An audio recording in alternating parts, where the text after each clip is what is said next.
অঙ্কুশের মির্জা সিনেমাটা আসলে ফ্লপ করেছে, এতদিনে আমি বুঝলাম। এবং আমি এটাও বুঝলাম যে কালেকশানটা বলা হয়েছিল সেই কালেকশানটাও প্রবাবলি ফেক। কি করে বুঝলাম? দেখো, আমি একটা ভিডিও বানিয়েছিলাম তখন, যখন সবাই ফ্লপ ফ্লপ বলছিল, সবাই আমার থেকে বেশি বুদ্ধিমান আগেই বুঝে গেছিলো। আমি বলেছিলাম যে 3 দিন বা 5 দিনে কোনো সিনেমা হিট বা ফ্লপ বলা যায় না। এখন ব্যাপারটা হচ্ছে কি, যে এটা আমাদের গল্প, যেটার জন্য এক্সিবিটাররা খুব খুশি, সেরকম খুশি মির্জা অ্যানাউন্স করেছে এত টাকা কামিয়েছে, বাট এক্সিবিটারদের তরফ থেকে এরকম কিছু কিন্তু বলা হয়নি।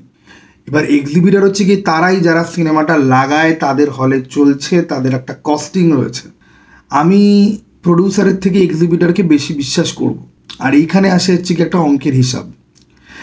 এটা আমাদের গল্প প্রথম সপ্তাহে 7 লক্ষ মতো কামিয়েছে, তার পরের সপ্তাহে বোধহয় 21 লক্ষ, আর এই সপ্তাহে বোধহয় 17 লক্ষ বোধহয় কামিয়েছে।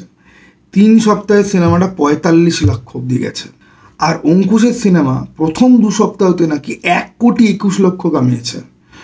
অঙ্কুশের ক্লেম সত্যি যদি হয়, যেরকম এটা আমাদের গল্পের শো বাড়ানো হয়েছিল, সেকেন্ড উইকে অনেকগুলো শো বাড়ানো হয়েছিল, তাহলে মির্জার সাথেও সেরকম কিছু হতো।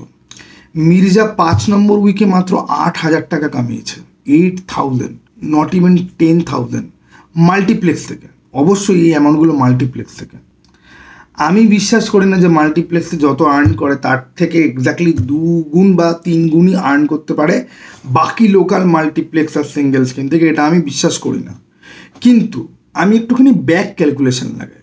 যেই সিনেমাটা সত্যি সত্যি প্রথম সপ্তাহে 75 লাখ টাকা, সেকেন্ড সপ্তাহে আরও 46-47 লাখ টাকা আর্ন করে 1,21,00,000 গিয়ে পৌঁছেছে, 46 লাখ টাকায় আমি ধরে নিলাম, তার শো এরকমভাবে পড়ে যায়। কারণ মির্জার শোয়ের কাউন্ট এখন বোধহয় শুধু নন্দনে চলছে, বাট এটা আমি গত সপ্তাহে দেখেছিলাম 4th উইকের এন্ডে মাত্র 3টে জায়গাতে চলছিল। যদি একটা সিনেমা সত্যি ভালো রান করে, সেটাকে এরকমভাবে ফেলে দেওয়া হয় না, কারণ এটা আমাদের গল্প চলছে। বুক মাই শো খুললে পরে প্রচুর সিনেমা চলছে এখন, আমি মানছি শো টাইম পাওয়া নিয়ে যথেষ্ট মারামারি আছে, প্রচুর সিনেমা চলছে, প্রচুর মানে প্রচুর। হিন্দিতে 3-4টে 5-6টা চলছে, ঠিক আছে, ইংলিশে কতগুলো চলছে, আর বাংলাতে তো চলছেই। দাবারু, অয়ন রহস্য, এটা আমাদের গল্প, আরও ভরে ভরে কম্পিটিটার রয়েছে। বাট যদি মির্জা অত ভালো যদি চলতো, তাহলে মির্জাকে কিন্তু ফেলতো না, কারণ অনেক সিনেমার অনেক শোই কিন্তু লোকজন ভরছে না। 1,21,00,000 যেই সিনেমা কামিয়েছে, সেটা নিয়ে এক্সিবিটাররা মাতামাতি করছে না। বাট এখানে একটা সিনেমা মাল্টিপ্লেক্স থেকে 46 লাখ টাকা কামিয়েছে, সিঙ্গেল স্ক্রিন আর ওগুলো বাদ দিয়ে, সেগুলো নিয়ে এক্সিবিটাররা কথা বলছে নিজেদের মধ্যে, তাদের সেই চ্যাটার অনলাইনে এসে পৌঁছাচ্ছে। এটা অনেক বেশি বিশ্বাসযোগ্য, অনেক বেশি বিশ্বাসযোগ্য। আমি গোটা মির্জার সমস্ত কিছুতে, অঙ্কুশ ইন্টারভিউতে কি বলেছে, কি পোর্ট্রে করেছে, সেগুলোকে আমি সাপোর্ট করেছি। আমার মনে হচ্ছে অ্যাজ এ প্রডিউসার এবং as a main leading hero, সে যেভাবে নিজের সিনেমাকে প্রেজেন্ট করেছে, হি ওয়াজ রাইট। তারপরে সিনেমাটা চলতে শুরু করার পরেও সে যেভাবে সিনেমাটাকে বুস্ট আপ দেওয়ার চেষ্টা করেছে, সেটাও প্রশংসনীয়। কিন্তু এখন মনে হচ্ছে এ লাস্টে এসে যে মিথ্যা কথাটা, এই মিথ্যা কথাটা না বললেও চলতো। কারণ দেখো, হিসাব খুব ক্লিয়ার, হিসাব খুব ক্লিয়ার মানে হিসাব জলের মতো ক্লিয়ার। মির্জা যদি সত্যি মানে মাল্টিপ্লেক্সে এটা আমাদের গল্পের থেকেও অনেক কম আর্ন করেছে, তো প্রায় 3/1 মতো আর্ন করেছে। এটা জাস্ট হতে পারে না, এটা জাস্ট হতে পারে না যে তা সত্ত্বেও এই যে বিপুল যে ইনকামটা, সেইটা সত্ত্বেও এক্সিবিটাররা 4th উইক আর 5th উইকে পুরোপুরি হাল ছেড়ে দিয়ে আর কোনো রকম শো দেয়নি। এটা জাস্ট হতে পারে না, কারণ এটা আমাদের গল্প এখনও ভালো শোতে চলছে। এই 4th উইক বোধহয় স্টার্ট হলো। ওকে, সব কিছুর পেছনে একটা লজিক থাকে, আর স্ট্রেট লজিকে কাজ যদি না করে, দেখো বড় ইউটিউবাররা যেগুলো, ওরা তো ডাউন রাইট বলে দেবে যে ফেক, বাট আমার এখন গিয়ে মনে হচ্ছে যে না, মেবি দে আর রাইট। আমার সোজা রাস্তায় না হেঁটে কয়েক সপ্তাহ অবজার্ভ করে, ব্যাক ক্যালকুলেশন করে এই সিদ্ধান্তে পৌঁছাতে হলো যে যদি এটাই যদি সত্যি যদি হতো, তাহলে তো ভাই মির্জার শো পেতো অনেক। কোথায়? মির্জার তো শো কন্টিনিউ হচ্ছে না। এরকম তো না যে একটা সিনেমা চলছে না আমরা সেটাকে রেখে দেবো, বা চলছে আমরা নামিয়ে দেবো, এটা কখনো হয় না।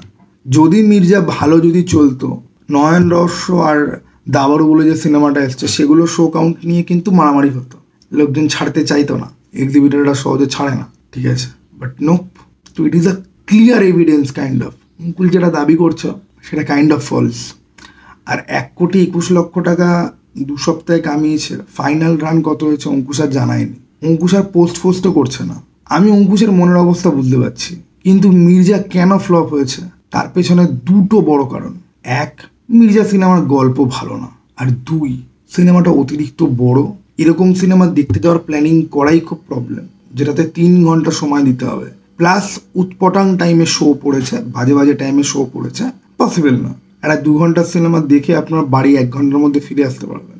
2 ঘন্টা 45 মিনিটের শো আপনার পুরো ইকুয়েশনই বদলে যাবে যদি আপনাকে বাড়ি থেকে অনেক দূরে সিনেমা দেখতে যেতে হচ্ছে। এই সমস্ত জিনিসপত্র হার্ট করে আজকের দিনে। তবে মির্জার সব থেকে বড় হার্টিং পয়েন্ট হচ্ছে কি মির্জা সিনেমার গল্প। মির্জা সিনেমার গল্প ভালো গল্প নয়, প্লাস ব্ল্যাটেন্টলি ওই অগ্নিপথ থেকে কপি করতে গিয়ে আর মির্জার ব্যাক স্টোরিতে এমনভাবে ধেবড়ে দিয়েছে, মির্জা ডুবেছে। গল্প ভালো না হলে ভাই যতই চেষ্টা করো না কেন, যত ভালো অ্যাকশন সিন থাকুক, স্টান থাকুক, নাচা গানা থাকুক, পারফরমেন্স ভালো থাকুক, আলটিমেটলি ম্যাটার করা হচ্ছে কি গল্প। সেটা মির্জার ভালো ছিল না। No, it was not good at all. আমি জানি না এটা স্ক্রিপ্ট রাইটার বলেছেন এক জায়গাতে যে 1 বছর ধরে উনি লিখেছেন মির্জার স্ক্রিপ্ট। হ্যাঁ, কিছু ডায়লগ ছিল যে ডায়লগগুলো সত্যি ভালো, জেনুইনলি ভালো। মায়ের পেট থেকে চুল্লির গেট থেকে শুরু করে বলে অনেক কমেডি জায়গা রয়েছে, যেই জায়গাগুলো ভালো, ওগুলোর জন্য ভালো রাইটিংয়ের দরকার হয়। But the core story, the overall story was inconsistent and just plain bad. Okay, কার কি বক্তব্য আছে কমেন্ট বক্স খোলা রয়েছে, জানাতে পারো। চলো টাটা, বাই।